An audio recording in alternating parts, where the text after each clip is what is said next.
ओस तुर्कों के कबीले कनक से ताल्लुक रखता हूं।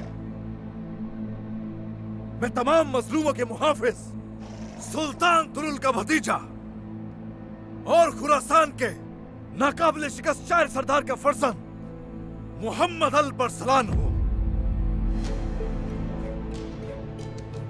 मैं चाहता हूं कि मैदान जंग में आप मेरे शाना बशाना लड़े और खून के आखिरी कतरे तक मुकाबला करें।